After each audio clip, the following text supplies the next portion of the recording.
আলোচিত নায়িকা পরিমণির বিরুদ্ধে চার্জশিট গ্রহণ করেছেন আদালত। পিবিআই জানিয়েছে, বোট ক্লাবে সেই রাতে মদ্যপ অবস্থায় মারধর ও ভাঙচুর করেন নায়িকা। তিনি প্রায় ৯০,০০০ টাকার মদ পান করেন এবং পার্সেল নেন, কিন্তু দাম পরিশোধ না করে উল্টো ভাঙচুর চালান তিনি। পরিমণির বিরুদ্ধে ব্যবসায়ী নাসিরের হত্যা চেষ্টা মামলার চার্জশিটে এসব উল্লেখ করেছে তদন্ত সংস্থা পিবিআই। শিয়া বাটার, অ্যালোভেরা ও ভিটামিন ই সমৃদ্ধ লিলি বিউটি সোপ। বাংলায় প্রবাদ আছে, গণেশ উল্টে যাওয়া। চিত্রনায়িকা পরিমণির আলোচিত বোট ক্লাবের ৩ বছর আগের ঘটনাটি সেরকম। ২০২১ সালের ৮ জুনের ঘটনা নিয়ে পরিমণি অভিযোগ করেন শ্লীলতাহানি ও মারধরের। মামলা করেন নারী ও শিশু নির্যাতন আইনে। জেলও খাটেন ব্যবসায়ী নাসির উদ্দিন মাহমুদ। ব্যবসায়ী নাসির পরে হত্যা চেষ্টা মামলা করেন পরিমণির বিরুদ্ধে। সেটি তদন্ত করে আদালতে চার্জশিট দিয়েছে পিবিআই। হত্যা চেষ্টার অভিযোগের প্রমাণ মেলেনি, তবে তদন্তে বলা হয়েছে পরিমণি অপরাধ করেছেন। রিপোর্ট অনুযায়ী পরিমণি বোট ক্লাবে যান রাত ১২:২২। অর্ডার করেন একটি ১ লিটার ব্লু লেভেল। পরিমণি ও তার সাথে থাকা জিমি ও বনি নিমেষেই শেষ করেন বোতল।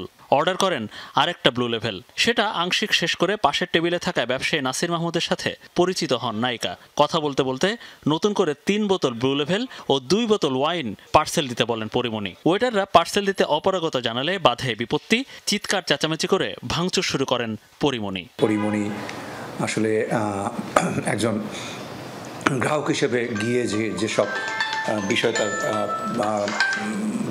তার যে ব্যবহার থাকা উচিত ছিল সেটি সে করেন নাই। সেই সময় পরিমণির সাথে যার আর একজন তার একটি ছেলে ছিল, সে নাম হলো জুনায়েদ জিমি, এবং সেও সেই ঘটনায় অংশগ্রহণ করেছেন।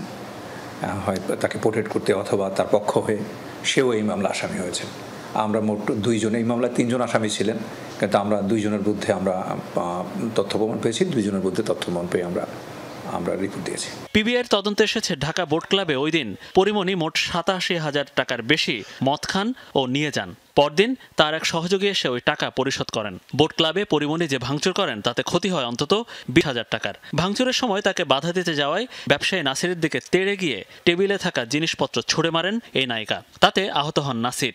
এমনকি শান্ত হতে বলায় পরির সাথে থাকা ২ জন জিমি ও বনিকেও দফায় দফায় থাপ্পড় মারেন পরিমণি। আসলে আমি বলির পাটা হয়ে গেছি। আমাদের ক্লাবের যিনি সভাপতি, উনি সরকারের একজন বড় পদস্থ পদে ছিলেন। স্বাভাবিকভাবে ওনার শত্রু ছিল।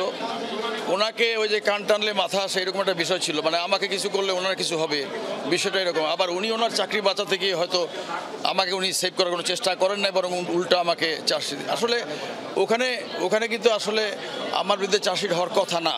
তা দুর্ভাগ্যজনক হয়েছে, কিন্তু আজকে প্রমাণিত হয়েছে। পিবিআইকে আমি ধন্যবাদ দিব। ঢাকার জুডিশিয়াল ম্যাজিস্ট্রেট আদালতে জমা দেয়া চার্জশিটে পরিমণি ও তার বন্ধু জিমিকে দোষী করা হয়েছে। অভিযোগ থেকে অব্যাহতি দেওয়া হয়েছে তার কস্টিউম ডিজাইনার বনিকে।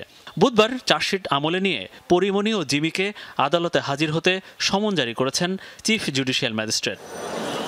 মনিরুল ইসলাম, যমুনা নিউজ, ঢাকা।